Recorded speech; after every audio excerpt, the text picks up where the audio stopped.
Hello, everyone.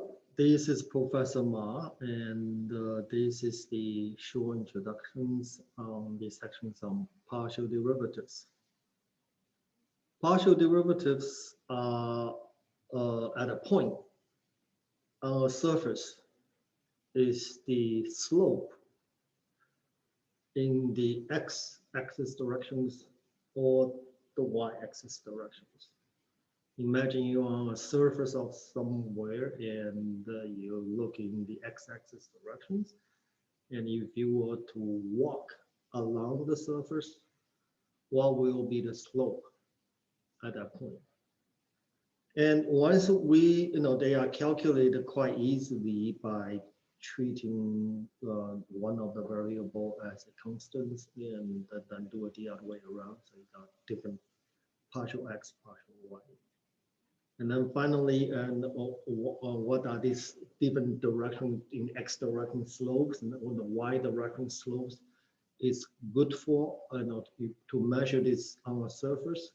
Well, that's what we get into tangent plane and the or other kind of things.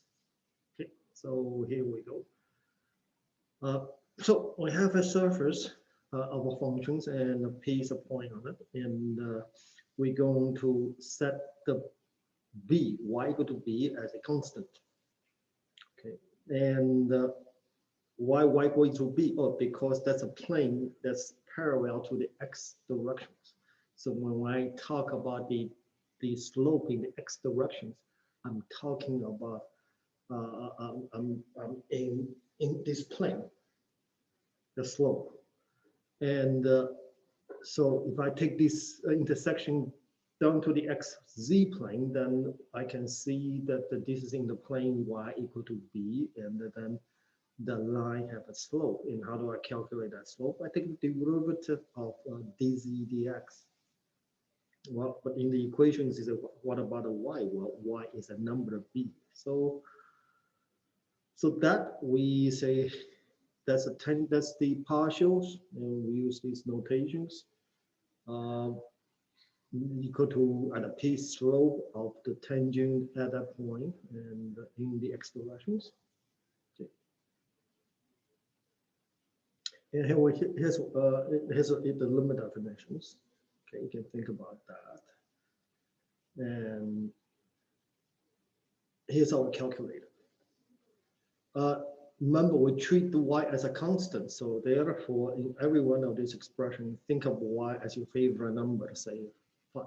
So think of y as equal to 5. If y is 5, then how would you take the derivatives as, carry the number 5 around or the symbol y? So first one, the derivative of y is 0. So a derivative of x is 1. The second one is 5 times x, so derivative of that is y, 5.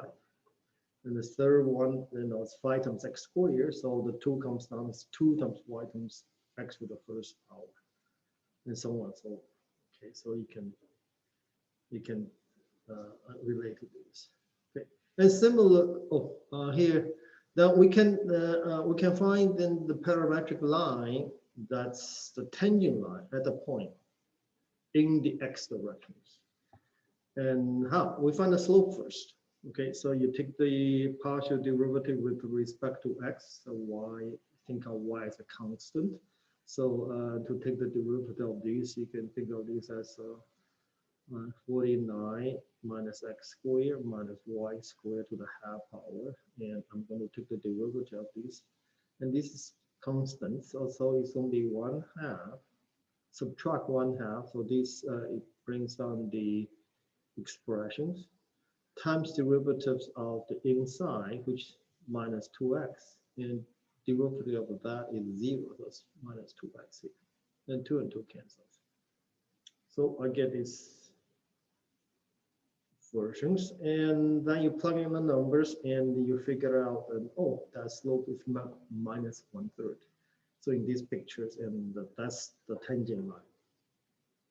And if its slope is minus 1/3, that means you step over 1, then the y or the z in this case drop by 1/3, minus 1/3. Okay, and this is important because from here, I can find the directions for the equation of the tangent line. Remember, the equation of this tangent line, we are talking about parametric equations. So I need a direction vector. The direction vectors is, this give me the direction vector, because if I were to put these vectors back into the standard positions, it will be in the y plane. This is in y plus 3. So in the 3 dimension, these direction vectors is 1, y 0, and z is minus 1. Okay. And that's the direction vectors. When I take the slope and realize the 3-dimensional version embedded in the plane, and then that's the directional vectors. Once I have a directional vector, then I can multiply by t, then add it to the point 2, 3, 6. Okay. The rest is easy. Okay. And so this is the parametric equation. Okay, we can do the same thing in the y direction, so I'm not going to belabor you. You can read it, except just that when we take the derivatives, we treat the x as a constant. Okay, and so this, and so think again, I'm thinking we, and the pi, these are finding partial z, partial x, partial z, partial y. So these are examples of, you can think of partial x, y is a constant. Partial z, partial y, partial derivative z, partial derivative y, x is a constant. Okay, so think about how these turn out. You can calculate, go through the derivative. And then here, then we can calculate then the concrete number, the slope in each directions on this surface, whatever it looks like. This is a point on this surface. Well, it should be noted. When I plug in x equal to 1 pi over 2 xy, z is going to be 0. Okay, I'm going to get z equal to 0. So this is a point on this surface. And so the number I get from here are the directions, the slope in that directions, x direction, these are slope in y directions. Okay. So that's the geometry. And now, in the partial derivatives doesn't tell the complete pictures on the surface. In one-dimensional, in one variable case, when the derivative exists, it means the curve is nice and smooth. I can have a tangent line. It doesn't have corners or something strange happens over there. The tangent from either side has to match. So it's smooth. The partial derivatives exist. However, partial x and partial y both exist. Do not guarantee the corresponding idea of what's a smooth surface. Okay, because if you think about it, if I'm standing on a surface, there are infinite many directions. In the case of a line in the pictures, that's only left and right. But on a surface, the 360 degree, everywhere the 360 degree directions. And having partial x exists, like for instance, the fold like this of this surface with fold in this picture. Let's think of sitting at the table, the fold. This, if you calculate the slope in either direction, if you are standing at the point P, it's flat in that direction, it's flat in that direction. So the slope is 0, equal to 0 for both. They exist. However, that's by no means a smooth point on the surface. Actually, it's kind of precarious. It's a point of a fold. Okay, so in order to differentiate what a smooth surface is, we need a condition. It turns out condition is the following.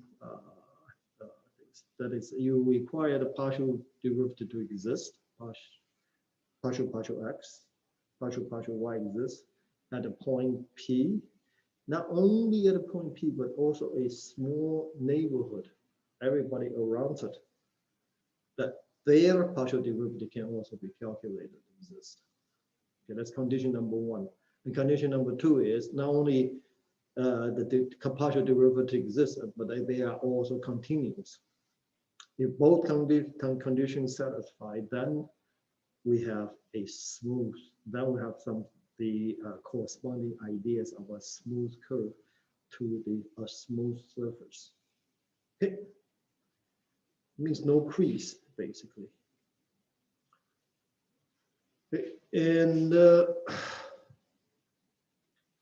in particular, there's a theorem that's important, that is, these are different way of taking a higher partial derivative. I can take partial x twice, or can take partial x, then do it to y.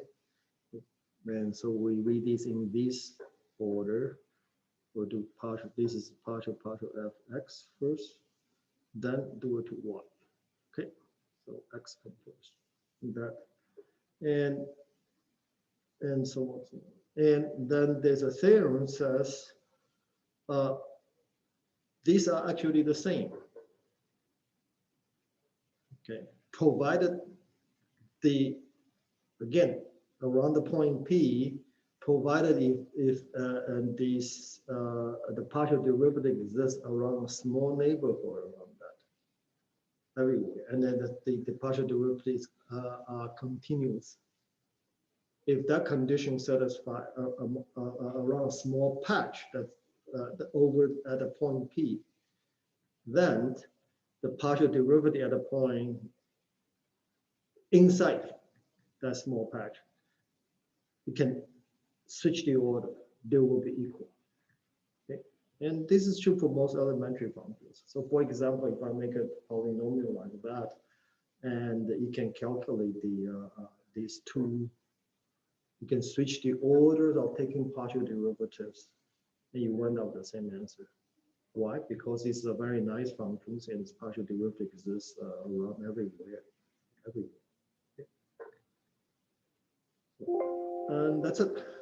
Okay, so this is the summary of the partial derivatives.